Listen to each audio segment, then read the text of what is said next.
નમસ્કાર વિદ્યાર્થી મિત્રો, ધોરણ 9 ના આ ઓનલાઈન લેક્ચરમાં આપનું સ્વાગત છે. આપણે ધોરણ 9 વિજ્ઞાનના ત્રીજા ચેપ્ટરની ચર્ચા કરતા હતા. રાઇટિંગ ઓફ કેમિકલ ફોર્મ્યુલા, એટલે કે રાસાયણિક સમીકરણો લખવા. રાસાયણિક સમીકરણો લખવામાં આપણે સંયોજકતાની ચર્ચા કરી રહ્યા છીએ. સંયોજકતામાં આપણે ઓક્ટોપસ અને માણસનું ઉદાહરણ શીખી ગયા છે, બરાબર? તો ઓક્ટોપસ અને માણસના ઉદાહરણમાં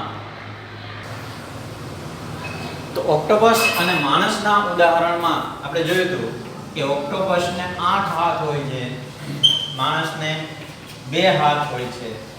તો આ 8 હાથ વડે એક ઓક્ટોપસ છે એ 4 માણસને પકડી શકે, બરાબર? કારણ કે એક માણસના ઓક્ટોપસના 8 હાથ છે, તો 8 * 8 એમાં અહીંયા 4 * 2 8 જશે 2. તો આ રીતે આપણે સંયોજકતાની ચર્ચા કરી ગયા છીએ. એના પછી આયનોની વાત કરી ગયા, ધન આયન અને ઋણ આયનની વાત કરી. તો જે કોષ્ટક તમને કીધું હતું, કોષ્ટક આપણી ટેક્સ્ટ બુકમાં છે 3.6, જે ખાસ યાદ કરી લેવાનું છે, કારણ કે એ કોષ્ટક ખૂબ જ અગત્યનું છે.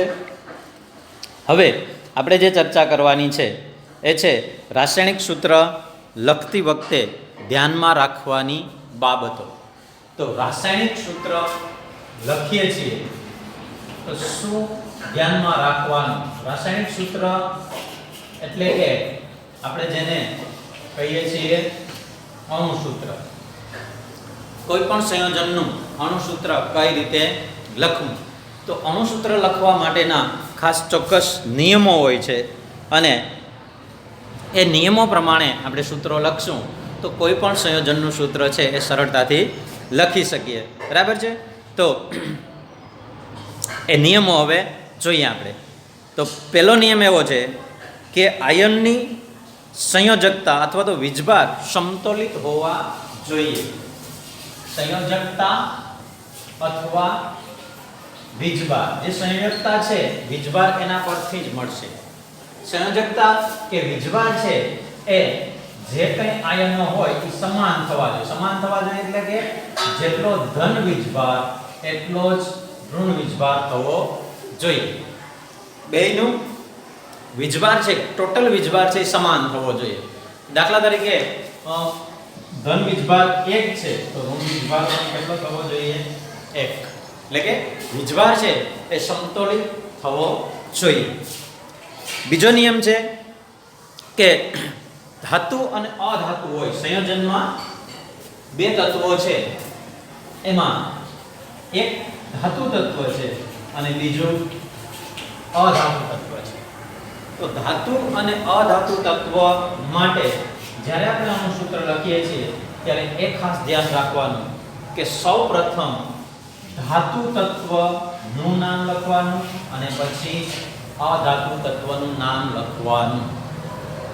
પહેલું હંમેશા અધાતુ દર્શાવવાનું સંજ્ઞા દર્શાવીએ ત્યારે, અને બીજું હંમેશા અધાતુ તત્વ દર્શાવવાનું છે. દાખલા તરીકે આપણે ઉદાહરણ લઈએ. આપણું સાવ સામાન્ય જાણીતું એવું સૂત્ર છે NaCl, મીઠું, સોડિયમ ક્લોરાઇડ. તો સોડિયમ ક્લોરાઇડમાં સોડિયમ છે એ ધાતુ છે અને ક્લોરીન છે એ અધાતુ છે. તો પહેલું હંમેશા ધાતુ દર્શાવવાની અને પછી અધાતુ દર્શાવવાની. તો આ રીતે નિયમ પ્રમાણે પહેલા આપણે ધાતુનું નામ લખશું અને પછી અધાતુનું નામ લખશું. એવા બીજા કેટલાક ઉદાહરણો જોઈએ. તો દાખલા તરીકે કેલ્શિયમ ઓક્સાઇડ, જેમાં કેલ્શિયમ છે એ ધાતુ તત્વ છે, ઓક્સિજન છે એ અધાતુ તત્વ છે. એવું જ ઉદાહરણ છે CuO, copper oxide. Cu copper છે એ ધાતુ તત્વ, ઓક્સિજન છે એ અધાતુ તત્વ છે. આવા કોઈ પણ ઉદાહરણ બીજા લઈ શકાય. આપણો નિયમ એટલે કે શું યાદ રાખવાનું છે કે અણુસૂત્ર લખતી વખતે હંમેશા પહેલું ધાતુ દર્શાવવાની અને પછી અધાતુ દર્શાવવાની, આટલું યાદ રાખવાનું છે. ધાતુ અધાતુ શું છે એ આપણને ખબર હોવી જોઈએ. બરાબર છે. હવે જ્યારે બહુપરમાણુવી આયનોની વાત કરતા હોઈએ ત્યારે બહુપરમાણુવી આયનોમાં પેલા તો ધાતુ જ આવશે. બરાબર છે. પણ બહુપરમાણુવી આયન હોય, બહુપરમાણુવી આયનનું આપણે ઉદાહરણ લઈએ. દાખલા તરીકે સોડિયમ અને OH એટલે કે હાઇડ્રોક્સાઇડ, આ બંનેનું સંયોજન દર્શાવવાનું છે. તો આયની સંયોજનોની જેમ પહેલા આપણે એમ કીધું કે વીજભાર સમાન થવા જોઈએ, પ્લસ બીજું શું ધ્યાનમાં રાખવાનું છે તો કે આયની સંયોજનોમાં પહેલા ધન આયન લખવાનો અને પછી ઋણ આયન લખવાનો. બરાબર. પહેલા ધન આયન અને પછી ઋણ આયન. દાખલા તરીકે અહીંયા આપણે વાત કરીએ છીએ સોડિયમ ક્લોરાઇડની વાત કરી હતી આપણે કે પહેલા સોડિયમ અને પછી ક્લોરીન. બરાબર. આયની સંયોજનો હોય કે ધાતુ અધાતુ, બે બાબતો માટે એક વસ્તુ યાદ રાખવાની, અને બીજું કે ધાતુઓ હંમેશા છે એ ધન આયન જ હોય છે અને અધાતુ હંમેશા ઋણ આયન જ હોય છે. એટલે કે બંને માટે સેમ બાબત લાગુ પડશે. તમે ધાતુની ડાબી બાજુ લખશો એટલે તમારો ધન આયન છે ઓટોમેટિક ડાબી બાજુ આવી જવાનો છે, ઋણ આયન છે ઓટોમેટિક જમણી બાજુ હોઈ જવાનો છે. કારણ કે ઋણ આયન છે હંમેશા કેમાંથી બનતો હોય છે? અધાતુમાંથી બનતો હોય છે.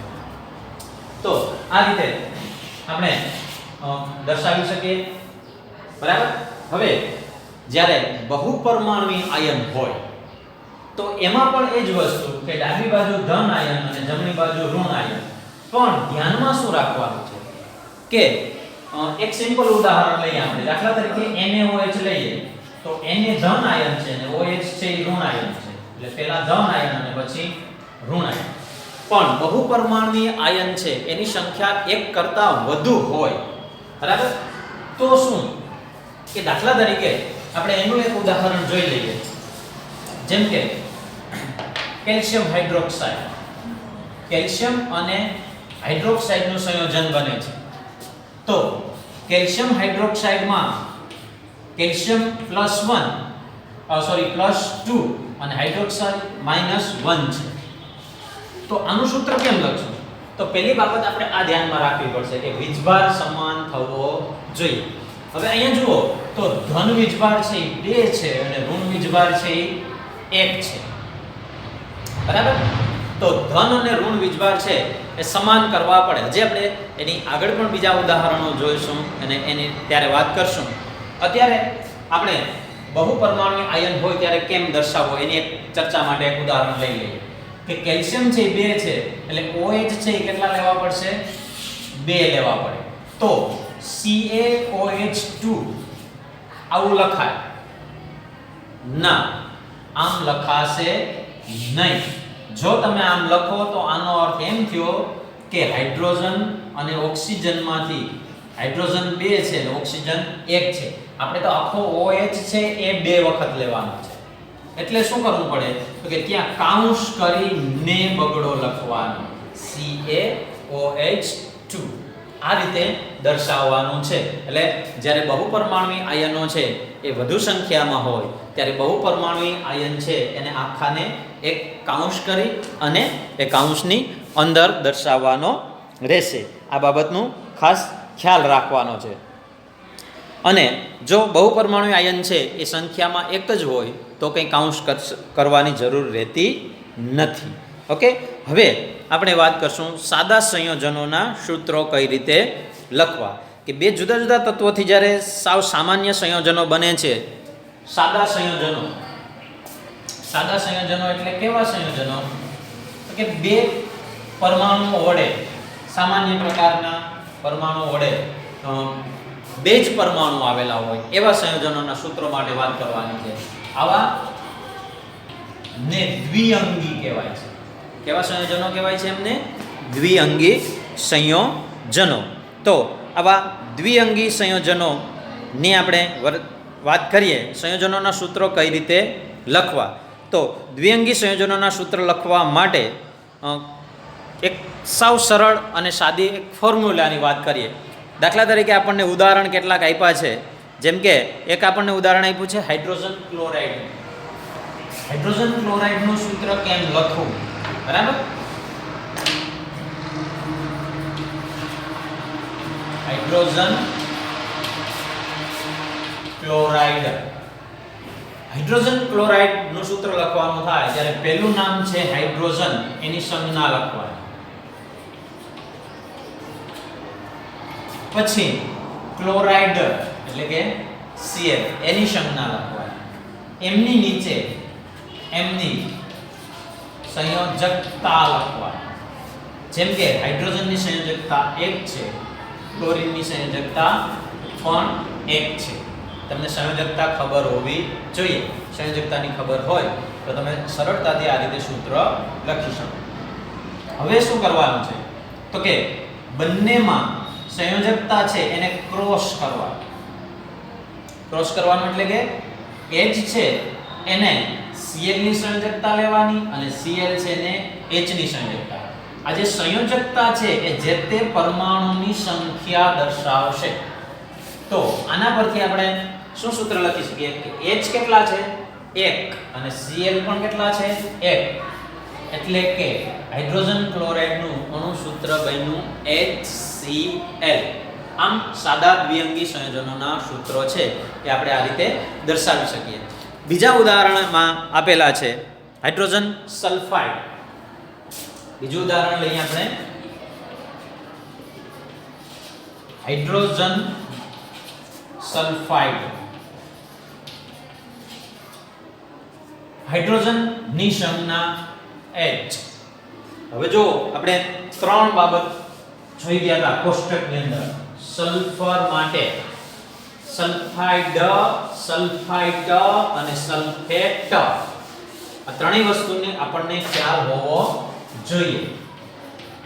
તો યાદ કરી લો, સલ્ફાઇડ એટલે S-2, સલ્ફાઇટ એટલે SO3-2 અને સલ્ફેટ એટલે SO4-2. બરાબર? આપણું જે સંયોજન છે એ છે હાઇડ્રોજન સલ્ફાઇડ. તો હાઇડ્રોજનની સંજ્ઞા H, સલ્ફાઇડ એટલે કે સલ્ફરની સંજ્ઞા લખવાની થશે. સલ્ફરની સંજ્ઞા છે S. હવે સંયોજકતા જુઓ તો હાઇડ્રોજનની સંયોજકતા 1 છે, સલ્ફાઇડ ની સંયોજકતા 2 છે. બંનેને ક્રોસ કરીએ એટલે કે હાઇડ્રોજન ની સંયોજકતા અને સલ્ફરની સંયોજકતા બેને ક્રોસમાં લઈએ તો આપણને અહીંયા જે મળે છે તો અહીંથી આપણે કહી શકીએ કે H છે એ કેટલા લેવાના થશે 2 અને સલ્ફર કેટલા લેવાના થશે 1. તો H2S. આ થયું હાઇડ્રોજન સલ્ફાઇડનું અણુ સૂત્ર. ઓકે, બીજું પાણીનો જે એક ઉદાહરણ છે એ જોઈ લઈએ. પાણીનું રાસાયણિક નામ કે જે કંઈ કયો સામાન્ય નામ એ પાણી જ છે. તો આપણને પાણીનું અણુસૂત્ર લખવાનું કીધું હોય તો આપણને ખબર હોવી જોઈએ કે પાણીમાં હાઇડ્રોજન અને ઓક્સિજન આવા બે તત્વો આવેલા છે. તો પાણીમાં હાઇડ્રોજન અને ઓક્સિજન બે તત્વો છે. બેની પહેલા આપણે લખશું સંજ્ઞા. સંજ્ઞા લખાઈ ગઈ પછી નીચે એની સંયોજકતા. હાઇડ્રોજનની સંયોજકતા 1 છે, ઓક્સિજનની સંયોજકતા 2 છે. તો હવે આ બેને ક્રોસ કરીએ તો એથી ખ્યાલ આવે કે હાઇડ્રોજન 2 લેવાના છે અને ઓક્સિજન 1 લેવાના છે. આ થયું પાણીનું અણુસૂત્ર H2O. બરાબર? કાર્બન ટેટ્રાક્લોરાઇડ નું અણુસૂત્ર જોઈએ. Carbon tetrachloride. કાર્બન ટેટ્રાક્લોરાઇડ માં નામ લખીએ પહેલા. કાર્બન ટેટ્રાક્લોરાઇડ પહેલી સંજ્ઞા આવશે કોની? કાર્બન.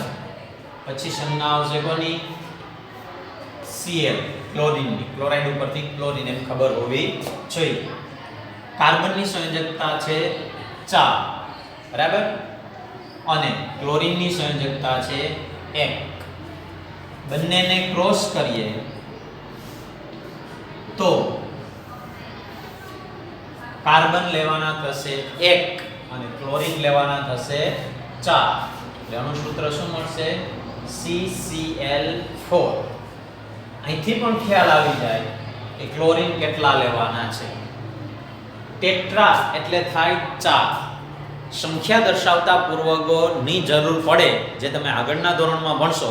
અત્યારે તમને જાણકારી માટે કહી દઈએ કે એક હોય ને તો એને મોનો કહેવાય, 2 માટે ડાય, 3 માટે ટ્રાય, 4 માટે ટેટ્રા, 5 માટે પેન્ટા, 6 માટે હેક્ઝા, 7 માટે હેપ્ટા, 8 માટે ઓક્ટા, 9 માટે નોના અને 10 માટે ડેકા શબ્દ વપરાય છે. બરાબર? આ સંખ્યા દર્શાવતા પૂર્વકો છે, જે તમે આગળ જેમ ભણતા જશો એમ સંયોજનોના સૂત્રો લખવા માટે જે તમારે સંખ્યા દર્શાવવી પડશે, એ સંખ્યા દર્શાવવા માટે આવા શબ્દોનો ઉપયોગ થશે. તો અહીંયા એના પરથી ખ્યાલ આવી જાય કે કાર્બન અને ક્લોરાઇડ, પણ ક્લોરાઇડ કેટલા? ટેટ્રા પરથી ખ્યાલ આવી જાય કે 4, એટલે કાર્બન ટેટ્રા ક્લોરાઇડ. આ રીતે અણુસૂત્ર બને છે. ઓકે, તો આટલા અણુસૂત્રોની આપણે અત્યારે ચર્ચા કરી. બાકીના અણુસૂત્રોની ચર્ચા આપણે હવે પછીના લેક્ચરમાં કરશું. ઓકે, ધન્યવાદ.